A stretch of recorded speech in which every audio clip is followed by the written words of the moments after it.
अस्सलामुअलैकुम स्टूडेंट्स। क्या उम्मीद करते हैं आप सब लोग खैरियत से होंगे। और फर्स्ट लेक्चर जो हम आपने हमारा देखा होगा, आज हमने सेकंड लेक्चर स्टार्ट करना है। नाइन्थ कंप्यूटर साइंस की बुक का सेकंड टॉपिक है हमारा फ्लो चार्ट का 1.2।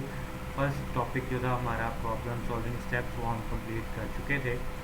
तो आज उसी सिलसिले में आगे हम चल रहे हैं। उम्मीद है आपको फर्स्ट टॉपिक की भी समझ आई होगी। और आज सेकंड टॉपिक स्टार्ट करते हैं जो है flow chart. Flow chart flow chart सबसे पहले तो देखते हैं कि फ्लो चार्ट होता क्या है। फ्लो चार्ट जो है ये एक ग्राफिकल रिप्रेजेंटेशन होती है किसी भी मसले को हल करने के मराहिल की, स्टेप्स की। इसको साथ साथ पढ़ते हैं। कहते हैं flow chart are helpful to know about the steps use to solve a problem. मिसाइल को हल करने के जो मराहिल हैं उनको जानने में मदद देता है फ्लो चार्ट हमें। In the following we discuss the concept of the flow chart. जो नीचे हम इसकी देखते हैं, उससे पहले हम अगर आप एग्जाम्पल में आए तो इन्होंने एक ये फ्लो चार्ट बनाया हुआ है। फ्लो चार्ट जो है ये है शूज़ पहनने का, सॉक्स एंड शूज़ पहनने का। तो उसके लिए उसने स्टार्ट किया है। टेक शूज़ एंड सॉक्स, अपने सॉक्स और जूते लें। वेयर शूज़, वेयर सॉक्स, अपनी सॉक्स को पहने। वेयर शूज़, अपने शूज़ पहने। And then stop. इसमें दो चीज़ें हैं, इसमें सिर्फ मराहिल नहीं बल्कि तरतीब भी बहुत इम्पोर्टेंट है। कि ऐसा नहीं हो सकता कि आप पहले शूज़ पहन रहे हो, उसके बाद आप सॉक्स पहन रहे हो और फिर आप देखते हैं कि आप अपने जूते और सॉक्स लेकर आएँ। तो तरतीब बहुत ज़रूरी है। उसके साथ साथ ये जो एरोज़ हैं ये फ्लो बता रहे हैं कि हमने कौन से स्टेप से किस स्टेप की तरफ जाना है। डेफिनेशन की तरफ आते हैं। इसकी जो डेफिनेशन है, a flow chart is a graphical presentation of the step to solve a problem. Flow chart जो है वो एक ग्राफिकल प्रेजेंटेशन है ऑफ द स्टेप्स, मराहिल की, टू सॉल्व अ प्रॉब्लम, किसी भी मसले को हल करने की तस्वीरी शक्ल को हम फ्लो चार्ट्स बोलते हैं। We use symbols for each step, हर मरहले के लिए हम कोई ना कोई सिंबल का इस्तेमाल करते हैं। And these symbols are connected with the help of arrow. ये सिंबल्स हैं और ये किसकी मदद से कनेक्ट हैं? एरोज की मदद से। To show the flow of processing, जो कि प्रोसेसिंग की का फ्लो, हमें कि हमने किस स्टेप से किस स्टेप पर जाना है ये बताता है। आगे वो इसी एग्जाम्पल की बात कर रहा है। Figure 1.6 shows a flow chart for the simple problem of wearing shoes with socks. ये जो फ्लो चार्ट है एक सिंपल प्रॉब्लम को डिस्क्राइब कर रहा है। प्रॉब्लम क्या है? शूज और सॉक्स पहनने की। कहता है it shows that not only the steps are important, सिर्फ मराहिल ही ज़रूरी नहीं है, अहम नहीं है, but also the order of the complete order to complete a process, बल्कि जो ऑर्डर है, तरतीब है, वो बहुत ज़रूरी है। A flow chart is use to visually communicate the steps in a process. Flow chart इसलिए इस्तेमाल होते हैं तस्वीरी तौर पर कम्युनिकेट करने के लिए स्टेप्स के दरमियान जो है वो हम राब्ते के लिए इसको इस्तेमाल करते हैं। उसके बाद जो नेक्स्ट टॉपिक है 1.1.2, importance of a flow chart in problem solving. Problem solving के अंदर फ्लो चार्ट की अहमियत क्या है। देखिए फ्लो चार्ट जो है ये आप कभी भी, हम जो ज़ुबान से जैसे मैं बात कर रहा हूँ उसकी निस्बत अगर कोई भी मसला आपको एक तस्वीरी शक्ल में दे दिया जाए, जैसे कि हमने पहले लेक्चर में भी इसके मुताल्लिक बात की थी, तो उसको समझना ज़्यादा आसान होता है हमारे लिए। इसी की बात वो यहाँ पे करता है। In problem solving flow chart can be use to plan a solution. Flow chart को हम मसले के हल के मंसूबा बनाने के लिए इस्तेमाल करते हैं। If a flow chart is already there, और अगर फ्लो चार्ट पहले से बना हुआ हो, वी कैन क्विकली अंडरस्टैंड, तो हम बड़ी तेज़ी से समझ सकते हैं the way the problem is solve, कि इस मसले ने किस तरह से हल होना है। ठीक है। It is more effective to visualize a solution graphically than a text. कहता है कि किसी भी चीज़ को ग्राफिकली देखना, ग्राफिकली समझना ज़्यादा इफेक्टिव है, असर रखता है, बजाय इस तस्वीरी शक्ल ज़्यादा असर रखती है बजाय इसके कि उसको लिखे हुए को सिर्फ पढ़ा जाए। A graphical representation also make it effective to verify whether the solution is correct or not। और इसके साथ साथ ग्राफिकल रिप्रेजेंटेशन जो है वो हमें ये भी, उसका ये भी एक ख़ास असर है कि वो हमें सोल्यूशन को वेरीफाई करने में मदद देती है कि जो हम सोल्यूशन निकाल रहे हैं वो दुरुस्त है या नहीं है। It is also a good way to communicate the solution of a problem to the other people. कहते हैं ये एक और बेहतरीन रास्ता है दूसरे लोगों के साथ प्रॉब्लम के हल को डिस्कस करने का, उसके मुतालिक बातचीत करने का।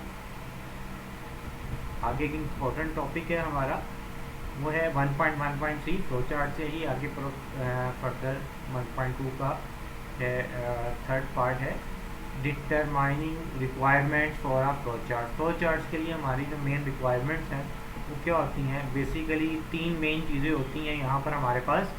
पहली होती है इनपुट, वो डाटा जो हम देते हैं, जो हमें पहले हम जो उस प्रॉब्लम को हल करने के लिए हमारे पास पहले से मौजूद होता है। दूसरी चीज़ होती है प्रोसेसिंग, कि उस डाटे के ऊपर हम क्या काम करते हैं, क्या अमल करते हैं, क्या तरीका करते हैं कि हम उससे अपना रिज़ल्ट हासिल करें, उससे हम अपनी आउटपुट हासिल कर सकें। ठीक है, तो ये मेन होते हैं। इसको थोड़ा सा पढ़ते हैं। इसके अंदर एक और जो पॉइंट है वो ऐड यहाँ पे हम कर सकते हैं, वो होता है डिसीजन मेकिंग, कि जब हम वो जो इन्फॉर्मेशन हमारे पास किसी मसले को हल करने से पहले मौजूद होती है, उसके ऊपर जो हम काम करने के बाद फिर हम डिसीजन लेते हैं कि आया ये जो काम हुआ है ये ट्रू है या नहीं, मतलब ये ठीक हुआ है या नहीं हुआ। उसके बाद हम आउटपुट को डिस्प्ले करते हैं। इस पूरे प्रोसीजर को देखते हैं। कहता है in a flow chart we use input, output, decision making and processing. Flow chart के अंदर ये चार मेन रिक्वायरमेंट्स हैं जो हम यूज़ करते हैं, वो input, output, decision making and processing है। These concepts are described in the following, नीचे दिए गए हैं। सबसे पहले वो इनपुट के बारे में बता रहा है। Input means taking data from a user. Input क्या है? इनपुट वो डाटा है जो हम यूज़र से ले रहे हैं, जो यूज़र हमें डाटा दे रहा है कि आप ये डाटा है या इस मसले को हल करें। ठीक है जी।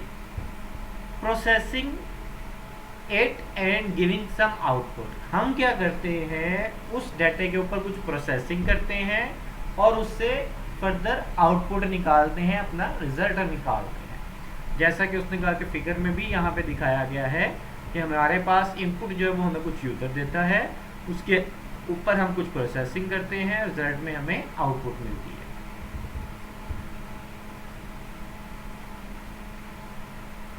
अच्छा, for a flow chart the requirements are to know about. सबसे पहले इनपुट के मुतालिक वही बता दोबारा है।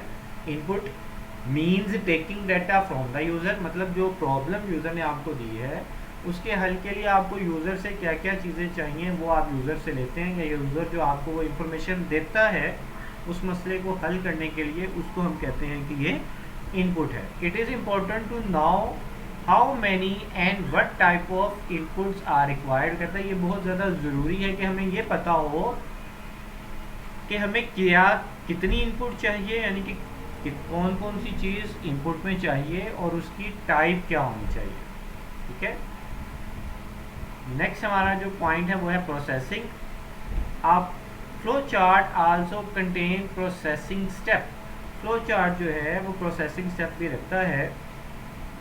The processing steps are used for performing calculations and sorting the result of calculation। Flow chart processing का जो स्टेप है वो किस लिए इस्तेमाल होता है? इसके अंदर हम कैलकुलेशंस करते हैं या डाटे को सॉर्ट करते हैं।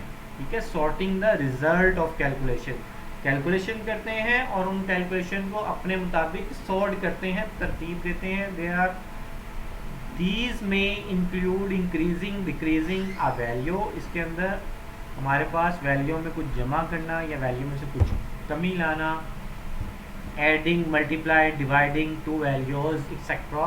तो इसके अंदर हम ये सारे काम करते हैं। जमा कर सकते हैं, मल्टीप्लाई कर सकते हैं, डिवाइड कर सकते हैं, सब्ट्रैक्ट कर सकते हैं।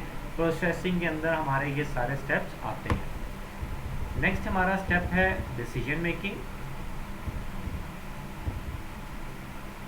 Decision making to determine whether a statement is true और फॉल्स। डिसीजन मेकिंग के अंदर हम ये फैसला करते हैं कि ये जो स्टेटमेंट हमारे पास आई है ये ट्रू है या फॉल्स है, and taking appropriate step accordingly. अब ट्रू है तो हमें क्या करना है, फॉल्स है तो हमें क्या करना है। ठीक है, ये यहाँ पे डिसीजन मेकिंग के अंदर हमने ये डिसाइड करना होता है कि ये जो स्टेटमेंट है अगर ये ट्रू है तो हम किस तरफ जाएंगे, और अगर फॉल्स है तो हम किस तरफ जाएंगे। ठीक है, इस का डिसीजन मेकिंग, इस स्टेप को डिसीजन मेकिंग कहते हैं। मिसाल देता हूँ यहाँ पे आपको एक एग्जांपल डिसीजन मेकिंग की। फॉर एग्जांपल मैं आपको एक स्टेटमेंट देता हूँ, 25 इज अ इवन नंबर। ठीक है, 25 इज द इवन नंबर। अब दो ऑप्शन है आपके पास, या तो ये स्टेटमेंट ट्रू होगी या ये स्टेटमेंट फॉल्स होगी। ठीक है, तो आपने दोनों सूरतों के अंदर कुछ स्टेप को फॉलो करना है। मतलब अगर फॉर एग्जांपल जैसे अभी एक फॉल्स स्टेटमेंट है तो स्टेटमेंट फॉल्स होने की सूरत में आप क्या एक्शन परफॉर्म करेंगे, और अगर यही स्टेटमेंट ट्रू होती तो आप क्या एक्शन परफॉर्म करते। ये हमारा होता है decision making. At the end output are used to display information, and usually this information exhibit the process result। कहता है आउटपुट जो है का जो रिक्वायरमेंट है वो आमतौर पे हम डिस्प्ले करते हैं, उसके अंदर जो हमारा इंफॉर्मेशन होती है उसको हमने कोई भी चीज़ जो यूज़र को सामने हमने डिस्प्ले करवानी होती है तो हम आउटपुट बॉक्स में शो करते हैं, और आम तौर पे वो हमारा रिजल्ट होती है।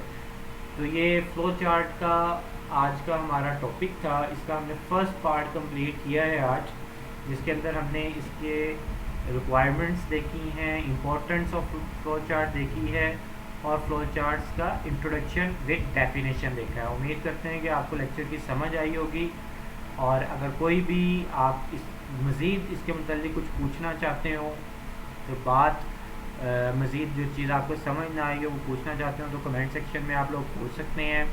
इसके अलावा उम्मीद करेंगे कि आप लोग इस चैनल को सब्सक्राइब करेंगे, इस वीडियो को लाइक करेंगे और अपने फ्रेंड्स के साथ शेयर भी करेंगे। नेक्स्ट लेक्चर तक के लिए अल्लाह हाफिज़। इंशाल्लाह जल्द आपके साथ दोबारा मुलाकात। शुक्रिया।